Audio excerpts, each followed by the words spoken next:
வணக்கம், இது ராஜபிரியன் ரிவ்யூ. பிரஜன் எவிக்ஷனுக்கு அப்புறம் சாண்ட்ராவுடைய கேம் மாறும் அப்படின்னு சொல்லிட்டு அதை பார்க்கணுன்னு உள்ள இருக்கிற கண்டஸ்டன்ட்டும் விரும்பினாங்க, நாமளும் விரும்பணும். அதே போல் பிரஜன் வெளியே அனுப்பப்பட்டிருக்கிறார். இப்போ சாண்ட்ரா கேம் ஆடுவாங்கன்னு பார்த்தா அவங்க ஆடுற அந்த சீரியல் கேம் இருக்குல்ல, அது ரொம்ப கடுப்பாக தான் இருக்குது. ஏன்னா ஏதோ ஒரு நாள் வந்து ஷர்ட் எடுத்து வச்சுட்டு உட்காந்துருந்தீங்க, ஓகே அப்படின்னு விடலாம். அதுக்காக தொடர்ந்து இன்னைக்கு பார்க்கும்போது ஷர்ட்டோட தாங்க கையில் இருக்கிறாங்க. அவர் ஷர்ட்டை வச்சுட்டு அதுக்காகவே அழுதுட்டு இருக்கிறது, இல்லை தனியாக உட்காந்து ஒரு இடத்துல சொல்கிறாங்க, நான் வேணா ஆடியன்ஸ் கிட்ட கேட்கட்டுமா, செகண்ட் சான்ஸ் கொடுக்க சொல்லட்டுமா அப்படின்னு. இது ஆடியன்ஸ் கிட்ட கேட்குறீங்களா? இப்போ நான் ஆடியன்ஸ் சொல்லியா வந்து உள்ளே அனுப்புகிறாங்க இவங்க.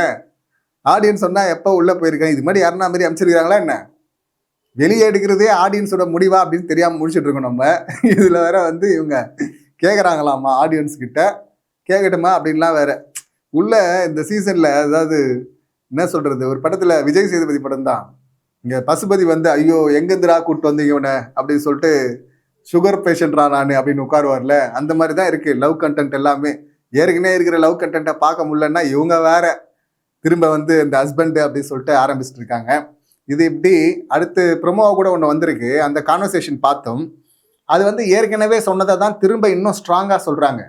திவ்யா கிட்ட பேச வேண்டியது தானே அப்படின்னு போது, இவங்களுக்கும் திவ்யாவுக்கும் என்ன பிரச்சனை, அது போன வாரத்துலேருந்து வருது. அந்த நம்ம டீட்டெயிலாகவே ஆல்ரெடி பேசியிருக்கோம், இந்த ஞாபகப்படுத்துறதுக்காக சொல்கிறேன். இவங்களுக்கு கோவம் லாஸ்ட் டாஸ்கில் சுபிக்ஷா மேலே. இவங்க நாய் ஸ்கூபி டாக்னு சொல்லுவாங்க, அது பிரச்சனை இல்லை, ஆனால் சுபிக்ஷா வந்து கர்ம புடிச்ச நாய்ங்களா காலை மிதிக்கிறீங்களே அப்படின்னு சொல்லிட்டு கத்திட்டாங்க பாருங்க வழியில். அது வந்து இவங்களுக்கு தப்பாக இருக்குது. இவங்க வந்து சுபிக்ஷா மேலே குறை சொல்லிட்டு இருந்தாங்க சாண்ட்ரா. இந்த பக்கம் பார்த்தீங்கன்னா கானா வினோத் அவர் தப்பாக தொட்டாருன்னு சொல்லிட்டு எட்டி உதச்சிட்டாங்க இந்த பக்கம் திவ்யா. அதுக்கப்புறம் அந்த அப்படியே மூடியே வச்சிருக்கிறாங்க, அது பெரிய கேஸாக வரல. விக்ரம் வந்து அதை கேஸாக கொடுத்தாரு, அதை எடுத்தாங்களான்னு தெரில, இதுவரை எடுத்த மாதிரி தெரில, எடுப்பாங்களான்னு கூட தெரில. ஸோ அதில் பார்த்தீங்கன்னா கானா வினோத் மேலே அவங்க கடுப்பில் இருந்தாங்க. கானா வினோத் சாண்ட்ரா டீம் அப்படிங்கிறதுனால சாண்ட்ராக்கும் கானா வினோத்துக்கும் எந்த பிரச்சனையும் இல்லைங்க. இன்னும் சொல்ல போனால் சாண்ட்ராவும் கானா வினோத்தும் கொஞ்சம் ஜெல்லான மாதிரி தான் சுற்றிட்டு இருந்தாங்க. ஸோ இப்போ இந்த பக்கம் இவங்க மேலே வெறுப்பு, இது ரெண்டுத்தையும் பேசும்போது அது இல்லாமல் சாண்ட்ராக்கு என்ன கடுப்புன்னா, இவங்களுக்கு பிரச்சனை அப்படின்னா பிரஜன் வந்து பேசல சுபிக்ஷா கூட. அப்போ வந்து பார்த்தீங்கன்னா திவ்யாவுக்கு கானா வினோத்தோட பிரச்சனைன்னா இவர் குறுக்க போனார், கையெல்லாம் நீட்டி பேப்பர் ரவுடி, இந்த விஜய் சேதுபதியும் விஜயும் நிற்பாங்கல்ல மாஸ்டர் படத்தில், அந்த மாதிரி போய் முறைச்சி நின்றாங்கல்ல பக்கத்தில். ஸோ அந்த அளவுக்கு எக்ஸ்ட்ரீமாக போகிறாரு. அதை தான் அங்கே சாண்ட்ரா கேட்டிருப்பாங்க, ஆடுங்க கேம் ஆடுங்க தப்பில்லை, வெளியே ஒரு லைஃப் இருக்குன்றதை மறந்துடாதீங்க அப்படின்லாம் இன்டெரக்டாக சொல்லியிருப்பாங்க. இந்த பக்கம் திவ்யா இந்த முறை 2 முறை வந்து சாண்ட்ரா மேலே கோவம், 2 முறை வந்து அவங்க வந்து இவங்களை இன்சல்ட் பண்ணிட்டாங்க அப்படின்னு. அதுக்காக இன்சல்ட் பண்ணுறதா நினச்சிக்கிட்டு ஒன்று சொன்னாங்க, ஒன்று பண்ணாங்க பாருங்கள். அந்த எவிக்ஷன் டைமில் ஹாட் சீட்டில் உட்காந்துட்டு இருக்கும்போது யார் போவாங்கன்னு போது எஃப்ஜேவை சொல்லலாம், எஃப்ஜேவை தான் சொல்லியிருக்கணும். அது காரணமும் இருக்குது, ப்ளஸ் ஃப்ரெண்ட்ஷிப் அப்படிங்கிற பாண்டாலையும் சொல்லலாம். நான் நியாயமாக தான் பேசுவேன் அப்படின்னா, அப்படி பார்த்தாலும் பார்த்தீங்கன்னா எஃப்ஜேவை தானே டாஸ்க்லேருந்தே பாதியில் தூக்குனாங்க போன வாரத்தில், அது ஒரு காரணமாக சொல்லியிருக்கலாம். ஆனால் சாண்ட்ரா போயிடுவா அப்படின்னாங்க பாருங்க, செம்ம கடுப்பாவில் சாண்ட்ராக்கு ஆல்ரெடி பிரச்சனை. இது இல்லாமல் அந்த ஐபேக்கோ ஐஸ்கிரீம் டாஸ்க் வச்சாங்கல்ல, பிரஜன் வெளியே வந்தவர் அதை சொல்கிறாரு. என்னன்னா ஐஸ்கிரீம் வந்து கம்ருதன் தனக்கு கொடுக்கல, அரோரா கொடுத்துட்டான் அப்படின்னு சொல்லிட்டு பார்வதி அழுதுட்டு இருந்தாங்க. இப்போ பிரஜனுக்கு வந்து சாண்ட்ரா ஐஸ்கிரீம் கொடுத்தாங்க. பிரஜனும் பார்த்தீங்கன்னா ஆப்வியஸாக சாண்ட்ராக்கு தான் கொடுக்கணும், கொடுப்பாரு அப்படின்னு பார்த்துட்டு இருக்கும்போது அவர் வந்து திவ்யாவுக்கு கொடுத்தாரு. அதை வந்து சொன்னதே பார்த்தீங்கன்னா சாண்ட்ரா தானே, இந்த மாதிரி அவள் பாவம் தனியாக அப்புறம் ஃபீல் பண்ணுவா, அவளுக்கு ஐஸ்கிரீம் கொடுங்க அப்படின்னு சொல்லிட்டு. ஸோ அப்படி டீமில் பார்த்துக்கிட்டு இருக்கும்போது நாங்கள் பார்த்துட்டு இருந்தோம். இந்த ஐஸ்கிரீம் மேட்டரை அவங்க இங்கே அவங்க சொல்கிறது என்னென்னா, பிரஜன் மூலியமாக தானே ஒரு நாமினேஷன் ஃப்ரீ பாஸ் கிடைச்சது. ஏன்னா அந்த நெக்லஸை எடுத்தது பார்த்தீங்கன்னா முக்கியமான பங்கு இவங்க சுபிக்ஷாவுக்கும் இருக்குது, பிரஜனுக்கும் இருக்குது. சுபிக்ஷா தடுத்தும் இருக்கிறாங்க எடுக்க விடாமல், பிரஜனும் ஒரு காரணம் தான். அப்படி இருக்கும்போது அவர் மூலிமா வந்தது, அவர் எவிக்ட் பண்ணிட்டாங்க. இப்போ நாமினேஷன் ஃப்ரீ பாஸ் வந்தது அப்படிங்கிறதுனால விசுவாசத்தை காட்டணும்னு இல்லை, பட் இவங்க ஒன்றா உள்ளே வந்தாங்க.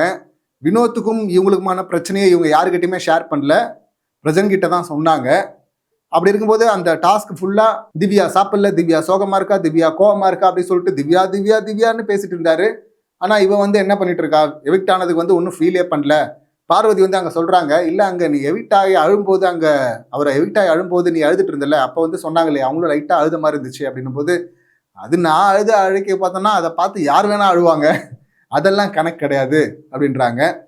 நம்ம ஆல்ரெடி அந்த பிரச்சனையை பார்த்தோம். எவிக்ஷன் நைட்டு பார்த்தீங்கன்னா அந்த ட்ரெஸ்ஸு வருது, ட்ரெஸ்ஸை அடுக்கிறதுக்கு அப்போ போய் கேட்டிருக்க வேணாம் திவ்யா, அந்த பாயிண்ட்னும் கரெக்டு தான். அவங்க ஃபீல் பண்ணுறேன்னு சொல்லிட்டு உட்காந்து இப்போ வரையுமே ஃபீல் பண்ணுறேன்னு உட்காந்துக்கிறாங்க. இதில் அன்னைக்கு வந்து பார்த்தீங்கன்னா நைட்டே வந்து இந்த பெட் அந்த கபோர்ட்லேருந்து உங்கள் திங்ஸ் எடுத்துருங்க, அந்த கபோர்டில் வச்சுங்க அப்படின்னு சொன்னதும் பார்த்தீங்கன்னா அவங்க திங்ஸ் எல்லாம் எடுத்து வச்சுட்டாங்க. அதுக்கப்புறமா திவ்யா சும்மா இருக்கலாம், அங்கே போயிட்டு இந்த திங்ஸ்லாம் நான் அரேஞ்ச் பண்ணிட்டோமான்னதும் பார்த்தீங்கன்னா அவங்க ட்ரிகர் ஆகிட்டாங்க. நீ என்ன பண்ணுன்னு நான் சொல்லணுமா அப்படின்லாம் வந்து கத்துனாங்க. நான் என்ன பண்ணேன் அப்படின்ட்டு இருந்தாங்க. அதுக்கப்புறம் சபரி ரம்யா தான் வந்து திவ்யாவை தனியாக கூப்பிட்டு போனாங்க. அவங்க டென்ஷனில் இருக்காங்க, வேணாமா அப்படின்னு சொல்லிட்டு. ஸோ அவங்களுக்கு உண்மையான பிரச்சனை பார்த்தீங்கன்னா பிரஜன் அவங்களுக்கு ஹெல்ப் பண்ணாது. இன்னொன்று, அவங்க வந்து சுபிக்ஷா பண்ணதெல்லாம் தப்பு இல்லை அப்படின்னு சொன்னது. அடுத்து எல்லாத்துக்கும் மேலே ஹாட் சீட்டில் உட்காந்துட்டு இருக்கும்போது சாண்ட்ரா போவா அப்படின்னு சொன்னது. இதுக்கும் முன்னாடி பார்த்தீங்கன்னா அந்த லாஸ்ட் வீக் ஃப்ரைடே வந்து ஒரு டாஸ்க் வைக்கிறாங்க. இது யார் டைட்டில் வின்னர் ரன்னராக வரதுக்கு வாய்ப்பு இருக்குது, ஸ்டேஜில் யார் 2 பேர் நிற்பீங்க அப்படின்னும் போது அப்பயும் பார்த்தீங்கன்னா திவ்யா பிரஜனை தான் சூஸ் பண்ணுறாங்க. ஸோ தொடர்ந்து இந்த மாதிரி பிரஜன் அப்படின்னு சொல்லிட்டு சூஸ் பண்ணிட்டு இப்போ அவர் வெளியே போகிறாரு. அதை பற்றி ஃபீல் பண்ணாமல் அவள் பாட்டுன்னு இப்போதான் ரொம்ப ஓப்பன் அப் ஆயிருக்கிறா அப்படின்றாங்க. அது உண்மையான்னு பார்த்தா உண்மைதான். அதே நேரத்தில் சாண்ட்ரா எதிர்பார்க்குற அளவுக்கு அவங்க ஃபீல் பண்ணுமா, உட்காந்து அழுணுமா என்ன? அது சாண்ட்ரா அழுலாம் ஹஸ்பண்டு அப்படின்னு சொல்லிட்டு அழுதுதான் ஆகணும். அழுலன்னா காரி துப்புவாங்க. என்னம்மா நீ அப்படி அழுத, பெருசாக அழுத. ஃபர்ஸ்ட் டைம் கெமி எவிக்ட் அப்போவே பார்த்தீங்கன்னா இவர் எவிக்ட் ஆகிற மாதிரி ஒன்று பண்ணாங்கல்ல ஒரு ட்ராமா, அப்போவே அப்படி அழுது மயக்கெல்லாம் போட்டாங்க. ஸோ அப்படி இருக்கும்போது ஆப்வியஸாக அழுதான் ஆகணும். 2வது முறை உங்கள் வீட்டை விட்டே ஜம்ப் பண்ணாங்க, அதெல்லாம் பார்த்தோம். அதெல்லாம் நீங்கள் பண்ணலாம். அதுக்காக திவ்யா வந்து வீட்டை விட்டு ஜம்ப் பண்ண முடியுமா, இல்லை அழு முடியுமா, இல்லை மயக்கம் போட்டு விழ முடியுமா? அது ரொம்ப தப்பாக போகும்ல. தங்கச்சின்னு சொல்லிட்டு பண்ணதா சொல்லவான்னு சொல்லிட்டு நீங்கள் வேற மாதிரி தான் கேஸ் எழுதுனீங்க ஆரம்பத்தில். இது என்னடா புது கேஸாக இருக்கு அப்படின்னு தான் பார்த்தோம்.